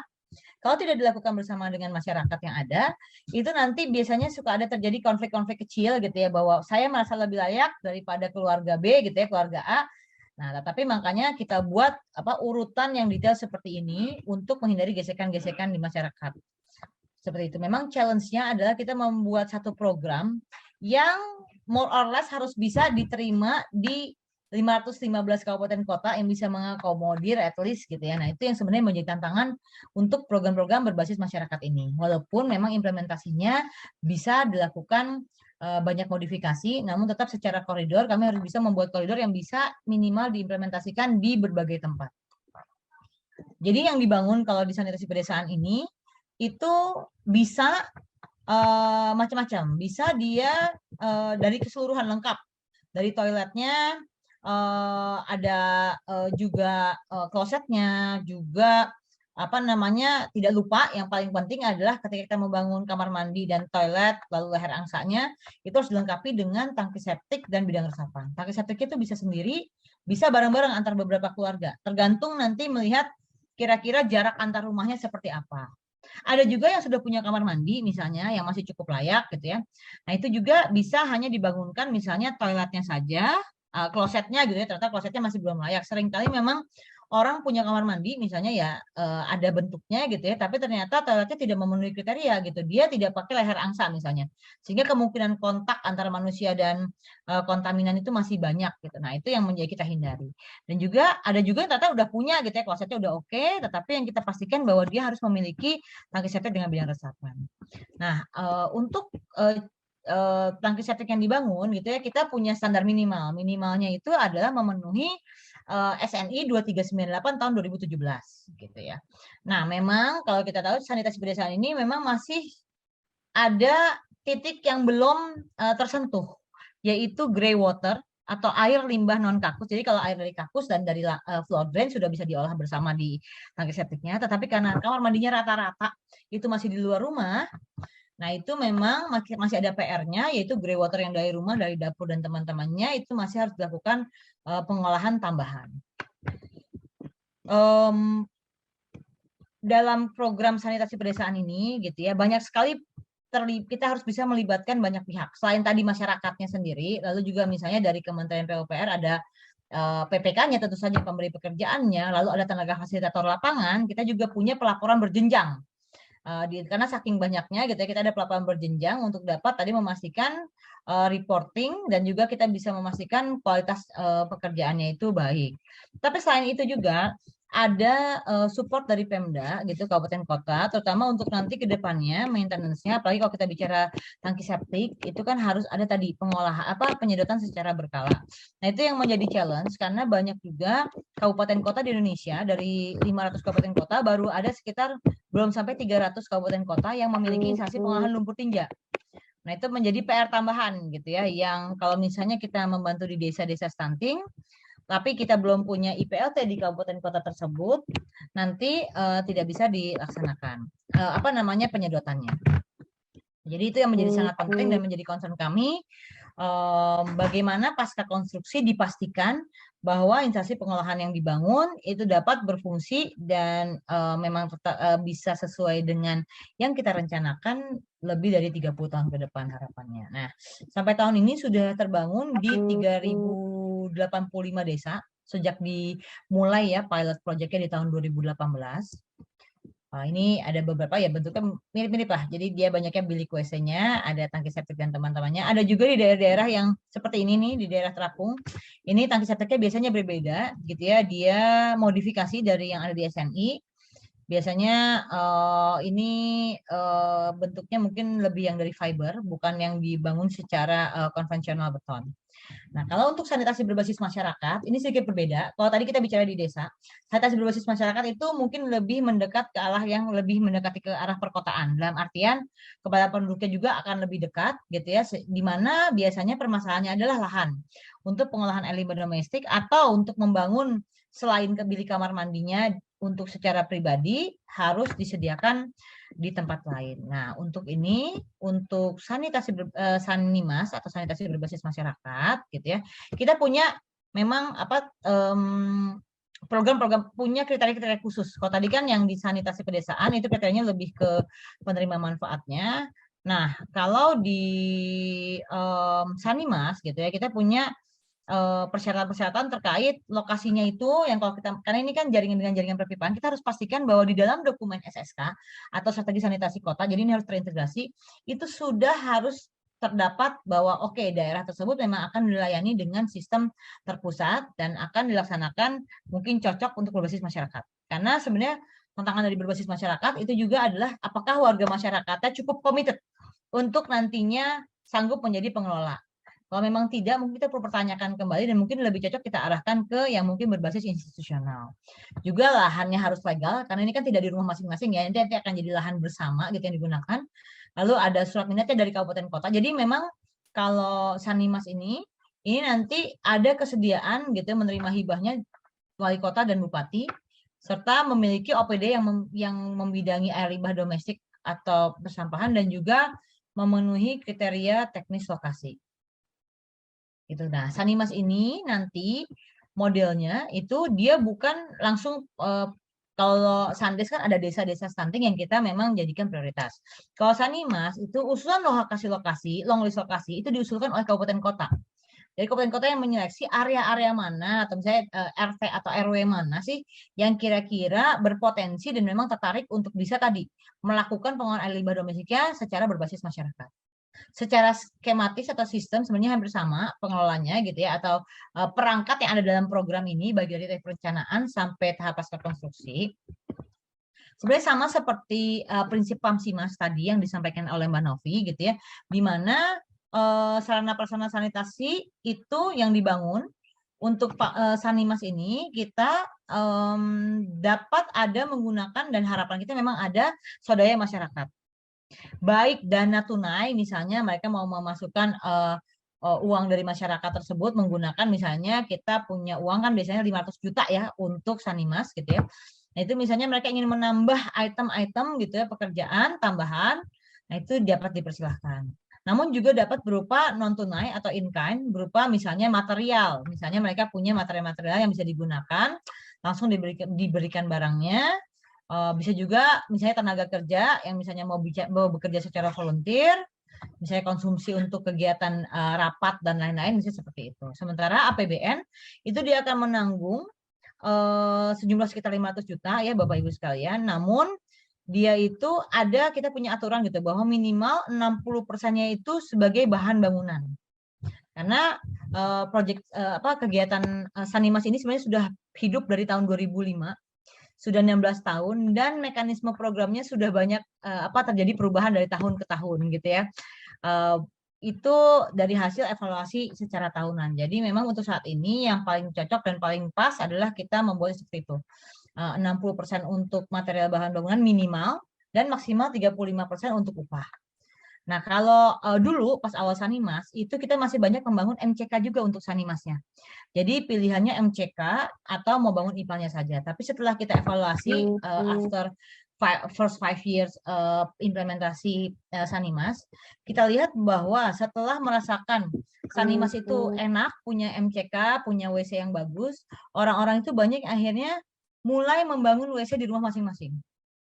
Pada akhirnya setelah digunakan mungkin 3-4 tahun, itu MCK-nya banyak ditinggalkan, penggunanya berkurang sampai 80%.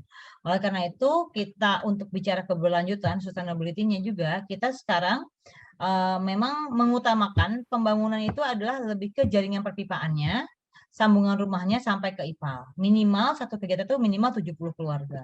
Atau kalau memang masih diperlukan MCK untuk warga yang rumah-rumahnya misalnya kecil gitu ya, nggak ada lagi lahan, nah itu MCK-nya itu maksimal 4 bilik. Tapi tetap harus ada jaringan perpipaan dan sambungan rumah minimal 35 keluarga.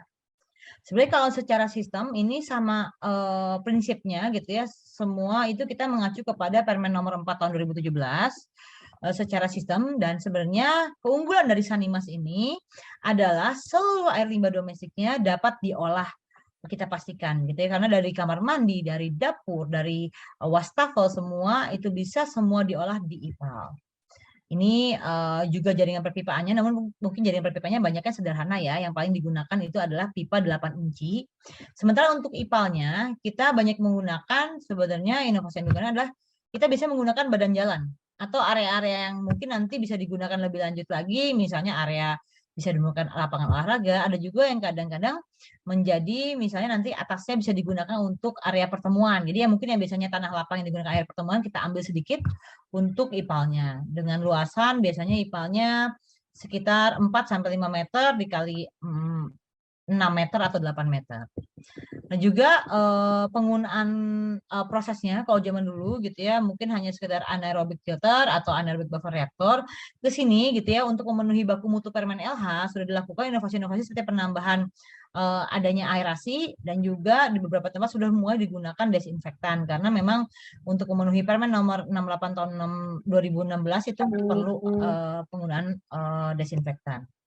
Juga kita berusaha menggunakan filter yang sesuai dengan kearifan lokal. Jadi apa yang ada di daerah tersebut sebisa mungkin kita gunakan. Tidak ada filter yang khusus harus digunakan, karena kan biasanya menggunakan media filter tertentu. Nah dari tahun 2003 pilot project-nya gitu ya, dan dimulai masif itu 2005, sudah ada sekitar 2.000 lokasi Sanimas yang terbangun. Ini contohnya yang digunakan untuk warga berkumpul. Nah, sementara untuk sanitasi LPK ini anak baru, karena baru dilaksanakan secara masif di tahun ini. Dia digunakan untuk membantu LPK yang ada dan masih kekurangan prasarana sanitasinya. Ini contoh prototipenya. Jadi kalau tadi yang berbasis masyarakat, karena tinggal masyarakat dan kebutuhan masyarakat itu berbeda-beda, itu dilaksanakan desainnya oleh masyarakat. Sementara untuk MCK di Lembaga Pendidikan Keagamaan ini kita menggunakan prototip. Karena juga kita sangat punya budget constraint gitu ya, hanya 200 juta per lokasi MCK, per unit MCK, sehingga kita sudah menentukan apa saja sih yang bisa dibangun atau tidak untuk memastikan bahwa kebutuhan minimal baik jumlah bilik maupun jumlah keran dan juga pengolahan air limbah domestiknya. Jadi walaupun 200 juta kita pastikan bahwa air limbah domestiknya menggunakan instalasi pengolahan air limbah domestik yang bisa memenuhi baku mutu lingkungan. IPA-nya bisa berupa IPA-IPA pabrikasi yang digunakan secara dijual di pasaran, namun harus yang tersertifikasi secara proses ataupun bisa menggunakan IPA non pabrikasi. Jadi ini seperti yang saya bilang ini masih bayi gitu ya, baru 2020 itu kita baru pilot project di 100 lokasi dan tahun ini langsung masif sekitar 5.500 lokasi dan Desember ini insya Allah akan selesai semuanya 5.500 lokasi. Ini yang sudah sempat terbangun, sudah selesai, sudah dimanfaatkan oleh warga. Nah, memang kita punya banyak kendala ya kalau kita bicara baik kelembagaan, teknis, pengaturan, juga pembiayaan gitu ya ke depannya, itu banyak yang menjadi masalah. Cuman kadang yang memang kita menjadi masalah adalah ketersediaan air. Itu yang makanya kita selalu cek nomor satu adalah ketersediaan sumber air. Jadi terutama kalau yang sumber airnya tidak menentu seperti yang menampungan penampungan air hujan itu mungkin kita akan tidak jadikan yang lebih dahulu dilayani atau kita prioritaskan karena sebenarnya air minum air bersih air limbah itu harusnya mengikuti keberadaan air bersih karena kalau tidak ada keberlanjutan sanitasinya itu akan dipertanyakan gitu ya. Jadi juga kita memang masih setelah walaupun Sanimas nih tadi sudah berjalan dari 2013, sudah hampir 2003 ya, sudah hampir 20 tahun, sudah 18 tahun.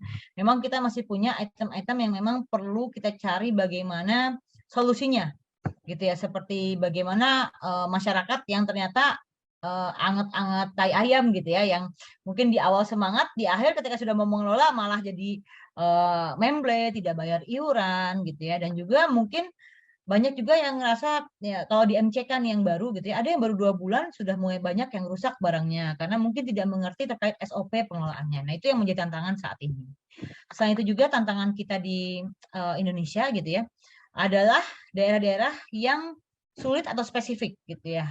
Permukiman kita banyak yang di atas air, di daerah pasang surut, ada yang dekat dengan sepadan sungai, daerah rawan banjir, juga di daerah yang justru malah surut air atau berbatu. Nah, muka air tanah tinggi gitu ya. Nah, ini yang sering menjadi permasalahan tantangan ya, sebenarnya bukan permasalahan dalam pembangunan infrastruktur sanitasi. Karena itu kita membutuhkan banyak inovasi dan sebenarnya memang sudah ada inovasi-inovasi yang dibuat, namun memang untuk pelaksanaan secara masif gitu ya, itu mungkin masih sedikit sulit. Namun memang kedepannya kalau Bapak Ibu sekalian memang punya inovasi atau apa mungkin dapat didiskusikan dengan kami Kementerian PUPR melalui kita punya balai yang namanya Balai Teknologi Sanitasi. Itu yang bisa nanti menjadi clearing teknologi yang mungkin nanti kalau teknologi baru, inovasi baru dan untuk bisa diimplementasikan secara massal gitu untuk di program-program nasional maupun program-program daerah itu dapat melalui clearing teknologi di Balai Teknologi Sanitasi di Surabaya. Mungkin sekian dari saya. Terima kasih. Wassalamualaikum warahmatullahi wabarakatuh. Waalaikumsalam warahmatullahi wabarakatuh. Terima kasih sekali lagi Ibu Asri atas paparannya terhadap kegiatan PUPR untuk penyediaan sanitasi yang berbasis masyarakat maupun di desa dan berbagai inisiatif lainnya yang lebih banyak dari yang saya tahu. Mungkin kita bisa masuk ke sesi yang berikutnya, sesi tanya jawab. Kita hanya memiliki waktu kurang lebih 13 menit. Sebelum kita akan mulai dengan acara kuis untuk semua para hadirin sekalian. Di bagian chat ada beberapa pernyataan dan pertanyaan dari para hadirin. Mungkin saya bisa mulai dengan salah satunya dari pernyataan dari Bapak Denny Hellart. Mungkin Bapak Denny bisa menyalakan mikrofonnya dan mungkin dapat menyampaikan pertanyaan atau komentar terhadap para panelis. Apakah Bapak Denny masih ada di... Terima kasih Pak Bayu. Ya, silakan. Juga diberitahu afiliasinya juga. Oh gitu ya. Saya Denny dari Universitas Andalas Pak. juniornya Pak Joni sama Joni Hermana nih. Saya dari Teknik Lingkungan 89 ini. Baik. Jadi pertanyaan saya mungkin cukup jelas ya di chat ya. Ya, silakan mungkin disampaikan agar bisa didengar juga oleh para hadir. Ya. Oke, baik. Terima kasih. Mungkin sama Pak Prof Joni dan Ibu Asri ya tadi. Sebenarnya sudah cukup jelas tadi di chat ya, karena memang dalam kenyataannya memang selama ini masyarakat yang menyediakan sendiri ya untuk pengelolaan air limbahnya ya, baik melalui penyediaan tangki septiknya maupun untuk WC-nya ya yang berlayar angsa itu. Memang ya kalau dianggap itu sebagai kontribusi ya memang seperti itu ya, karena ini merupakan sarana utama dalam pengelolaan air limbah di domestik ya. Dan juga kenyataannya juga penilaian atau cakupan pelayanan air limbah domestik juga diukur dari ketersediaan WC dengan air angsa dan juga septic tank. Sementara untuk air limbah yang non WC-nya memang belum tergarap, bukan sama sekali ya, belum tergarap dalam porsi yang cukup baik ya, karena memang hanya beberapa kota yang punya instalasi pengelolaan air limbah domestik terpusat, dan itu pun juga cakupannya cukup sedikit. Nah, ke depan tentu saja ini merupakan tantangan juga, apalagi dengan PP 22 2021 itu yang mewajibkan terpisahnya antara penyaluran air limbah dengan saluran drainase ya. Nah, itu kan juga tantangan sendiri bagi pemerintah, terutama pemerintah daerah ya, karena kewajiban mereka itu, mereka dikasih waktu hanya sampai 10 tahun ya, terkait dengan Permen PUPR nomor 4 tahun 2017 ya, terkait dengan pemisahan antara saluran drainase dan air limbah domestik ya, penyaluran air limbah domestik. Nah, itu kan menjadi tantangan tersendiri bagi Pemda ya, karena hanya rentang waktu cukup sebentar, mereka sudah diwajibkan untuk menyediakan sarana untuk penyaluran air limbah terpisah ya dengan drainase. Itu mungkin ya poin saya. Ya, terima kasih. Jadi kalau boleh saya kesimpulkan, pertanyaan adalah bagaimana peran Pemda di masa mendatang untuk dapat menyediakan prasarana untuk air limbah domestik. Oke, kurang lebihnya seperti itu Pak Boy. Kurang lebih itu ya. Mungkin apakah Ibu Asri atau Ibu Novi atau Pak Joni ingin menanggapi? Ya, mungkin saya dulu ya. Ya, silakan. Biar Bu Asri dan Bu Novi istirahat dulu. Presentasi soalnya tadi. Jadi saya setuju lah 1000% gitu ya yang disampaikan Pak Denny tadi. Memang kalau kita lihat dari data apa yang investasi infrastruktur sanitasi khususnya yang disediakan oleh pemerintah dibandingkan dengan yang disediakan pemerintah, perbandingan 30-70% sih sebetulnya gitu. Nah, cuma dan tadi yang saya sampaikan itu adalah faktanya bahwa memang dari segi penganggaran idealnya itu pemerintah yang menyediakan, tapi dengan kondisi saat ini paling tidak gitu ya, pemerintah tidak sanggup melakukan investasi untuk memenuhi kebutuhan seluruhnya. Sehingga secara prinsip kita harus lebih realistis gitu ya. Jadi ini sebetulnya pendekatan yang saya kira win-win solution juga. Kenapa saya katakan win-win solution? Di sisi lain ya masyarakat sendiri atas inisiatifnya mereka membangun infrastruktur sanitasi di rumahnya dan sebagainya itu, bahkan di lingkungannya dengan biaya yang mereka adakan sendiri. Tetapi di sisi lain ya mereka kurang informasi tentang bagaimana sistem yang seharusnya gitu deh dalam proses pengembangan seperti itu. Sehingga kadang-kadang niat baiknya itu menjadi tidak tercapai karena apa? Hasil yang diolah tidak sesuai dengan harapan gitu ya. Jadi kesian mereka sendiri sudah investasi tercemar. Karena itu pendekatannya apa? Daripada pemerintah ngeyel gitu yang ngotot ingin membangun sistem terpusat gitu padahal di sisi lain uangnya tidak akan cukup juga gitu ya. Maka fokus pembinaan lebih penting gitu ya, pemberdayaan masyarakat lebih penting. Jadi investasi dan potensi yang dimiliki masyarakat itu bisa disalurkan dengan cara yang benar dengan pembinaan dari pemerintah. Memang di sisi lain ya kalau kita lihat dari pendekatan seperti ini berarti infrastruktur sanitasi khususnya itu lebih banyak disediakan oleh masyarakat. Artinya pendekatannya menjadi on-site gitu ya. Nah kalau on-site itu yang menjadi persoalan itu tadi sudah disampaikan juga oleh Bu Asri. perlu ada penanganan lumpur yang dihasilkannya, sebab itu ada di lokasi gitu ya, dan itu harus diambil. Padahal di sisi lain lumpur yang dihasilkan itu pada sebagian tempat sulit untuk dijangkau.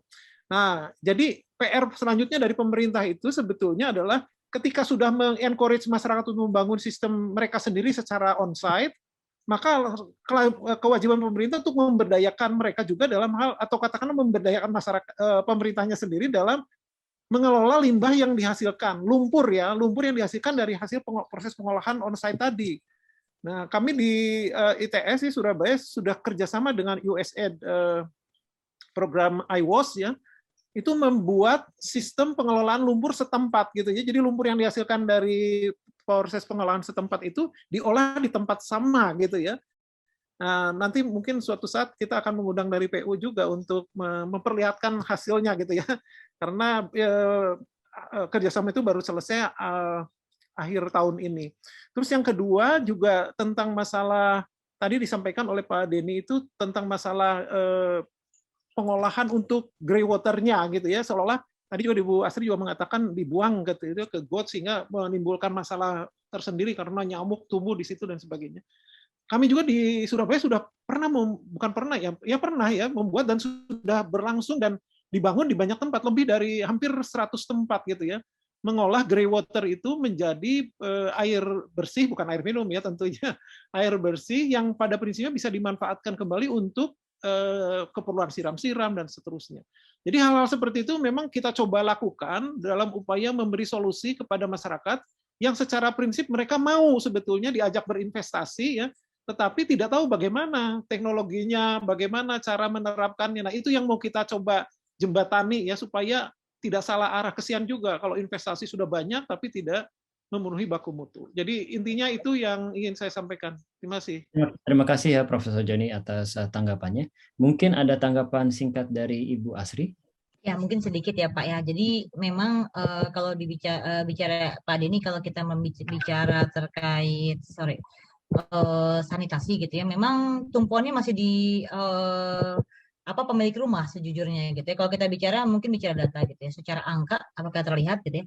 Secara angka memang ya, kalau kita melihat tumpuan dana itu, kita bisa melihat bahwa untuk 2020 sampai 2024 aja gitu ya, dari yang kebutuhan total gitu ya, lebih dari separuhnya itu akan bertumbuh kepada APBD, CSA dan masyarakat gitu ya. Apalagi dana APBN yang direncanakan, kalau Bapak Ibu sekalian lihat gitu ya, yang biru kita rencanakan gitu ya untuk supporting, itu saja di tahun 2022 itu akan menurun drastis gitu ya Pak ya, lihat dari nggak nyampe setengahnya nih daripada yang tadi kita rencanakan gitu ya, karena memang ada satu dan lain hal. Namun Pak Denny, memang sebenarnya ini adalah kombinasi. Kalau kita bicara tadi secara sistemik ya, setempat di mana Indonesia ini dari 90 sekian persen akses layaknya kan baru 7,5% akses aman gitu ya. Itu kan berarti kan mostly baru layak itu rata-rata layak setempat. Nah, itu yang sebenarnya yang perlu kita pastikan bahwa sebenarnya itu adalah kombinasi di mana masyarakat nanti akan kita utamakan gitu tadi seperti yang Pak Joni bilang untuk bisa self finance gitu atau menyediakan sendiri pengolahan tapi memang harus memenuhi standar. Jadi PR kita adalah memastikan barang yang dimiliki gitu oleh masyarakat kita itu memenuhi standar minimal tadi. Kalau kita bicara itu sudah ada aturannya gitu, di mana Pemda gitu ya nantinya gitu ya, karena ini biasanya di level kabupaten kota itu memang akan harus committed juga untuk penyediaan servis atau layanan pengolahan lumpur tinja beserta pengangkutan lumpur tinjanya. Jadi memang harus kombinasi. Loh, tapi kan warga ada yang butuh. Tadi makanya ketika pemenuhan SPM kita harus memilih mana warga yang harus didahulukan, dibantu karena dia benar-benar 100% tidak akan sanggup menyediakannya sendiri. Dan mana warga yang bisa self finance hanya untuk yang setempatnya. Ini contoh ya secara skematis gitu ya. Ini kita dengan Bappenas, dengan IWAS gitu, dengan banyak ini bicara juga bahwa mungkin gitu kita harus benar-benar segmentasi gitu. Mana yang memang harus 100% dibantu. Jadi ada mungkin yang di level pendapatan tertentu di desil 1 dan desil 2 yang memang kita kasih nih 100% gitu ya program pemerintah tanpa bertanya lagi. Tapi mungkin ada yang kita support misalnya dengan kredit mikro, dengan apa yang lain. Oleh karena itu memang salah satu, ini Prof. Bayu dan Pak Denny ya, salah satu yang kita upayakan adalah alternatif pendanaan sanitasi. Dan juga memastikan bahwa sebenarnya sanitasi itu bukan hanya tugas pemerintah, tetapi memang tugas kita karena kita yang menghasilkan air limbah domestik, terus kita punya kontribusinya. Namun tadi ya Pak Joni ya kita harus lengkapi ya Pak ya dengan pengolahannya agar keseluruhan secara skema the whole system itu terpenuhi. Mungkin seperti itu Pak Pak Denny ya, dan itu memang panjang nanti. Makasih Ya, Pak. terima kasih Bu Asri. Mungkin memang ada kelanjutan diskusi antara semua akademisi dan juga dari kementerian untuk saling membantu pengadaan teknologi yang tepat guna di berbagai wilayah di Indonesia. Saya ingin lanjut ke pertanyaan berikutnya dari mungkin salah satunya saya ingin pergi ke Ibu Novi. Ada pertanyaan dari saya gabungkan dari Bapak Widianto dan Bapak Yanuar terkait dengan kelanjutan PAMSIMAS karena banyak sekali hadirin di sini yang sangat menghargai peran dari PAMSIMAS dan sudah digambarkan bahwa 2021 adalah akhir masa PAMSIMAS. Jadi bagaimana Ibu Novi kelanjutannya? Ya, baik Prof. Bayu, mungkin sebagian pertanyaan sudah ada yang saya jawab di chat, cuma saya gabungkan saja. Jadi memang untuk 2021 ini akhir program PAMSIMAS di bawah payung loan agreement. Jadi PAMSIMAS ini kan kita ada dana pinjaman juga dari Bank Dunia, tetapi ada juga dana APBN-nya. Nah, kalau secara loan memang berakhir di 2021 ini. Tapi untuk tahun 2022 kita tetap jalan, polanya tetap jalan, tetapi memang sumber pendanaannya dengan dana rupiah murni. Jadi kalau secara program PAMSIMAS-nya tetap jalan, cuma mungkin kalau secara loan kita ada PAMSIMAS 1, PAMSIMAS 2, PAMSIMAS 3. Nah, nanti tidak ada PAMSIMAS 1, 2, 3, tetapi PAMSIMAS saja, karena ini dia akan murni dengan dana rupiah. Mungkin itu, Prof. Oke, baik. Jadi senang bahwa program ini tetap akan berlanjut dan tidak langsung berhenti di akhir tahun ini. Terima kasih Bu Novi atas jawabannya. Dan kita sudah tiba pada waktu akhir. Mohon maaf, ada beberapa pertanyaan yang belum dapat saya sampaikan ke para panelis. Baik, kita sudah sampai di penghujung acara siang sesi ini. Terima kasih kepada para hadirin semua atas kehadirannya selama sesi ini. Mudah-mudahan sesi ini dapat memberikan pelajaran atau juga informasi baru bagi kita semua dan juga ikut membantu penyuksesan kegiatan teknologi di tepat guna baik di air bersih maupun sanitasi yang berbasis masyarakat maupun juga yang berbasis pusat. Dan juga saya hendak menghaturkan ucapan terima kasih yang sebanyak-banyaknya kepada para panelis dan para narasumber, Profesor Joni Hermana atas waktu yang sudah disediakan pada sesi ini, juga kepada Ibu Novi dan Ibu Asri. Saya tahu bahwa Ibu berdua sangat sibuk di kegiatan yang terkait dengan pencapaian 100% tahun 2024. Mungkin hari ini juga masih sibuk juga dengan roll out beberapa planning tersebut, dan saya hendak mengucapkan semoga sukses dan kita mungkin dapat bersua dan bertemu di lain kesempatan. Prof. Bayu, izin mengingatkan Prof, nanti akan ada sertifikat dari panitia. Jadi sementara saya akan mengirimkan link untuk Bapak Ibu sekalian, mungkin bisa diisi linknya. Sebelum, jangan ditutup dulu, sebentar saya copy paste sebentar. Jadi dari pihak panitia menyediakan sertifikat untuk para peserta. Bisa diklik di sini di bit.ly/SDG sertifikat, itu bisa diisi, diinput datanya sekalian agar bisa mendapatkan sertifikat yang akan langsung didirect ke via email. Baik. Dan untuk para narasumber kami juga menyiapkan ucapan terima kasih dan akan disampaikan langsung dari para panitia langsung. Ya, dan satu lagi mungkin Prof, ada juga feedback yang kami butuhkan. Jadi saya juga mengirimkan link feedback di bagian paling bawah untuk Bapak Ibu sekalian agar bisa mengisi feedback agar menjadi masukan bagi kami di panitia. Terima kasih banyak sebelumnya Bapak Ibu.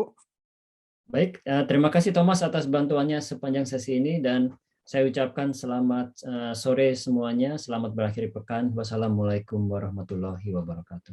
Waalaikumsalam warahmatullahi wabarakatuh. Sampai jumpa lagi. Terima kasih semuanya, Prof. Bayu, Prof. Joni, Mbak Asri. Terima kasih Prof. Bayu, Mbak Novi, Pak. Ya.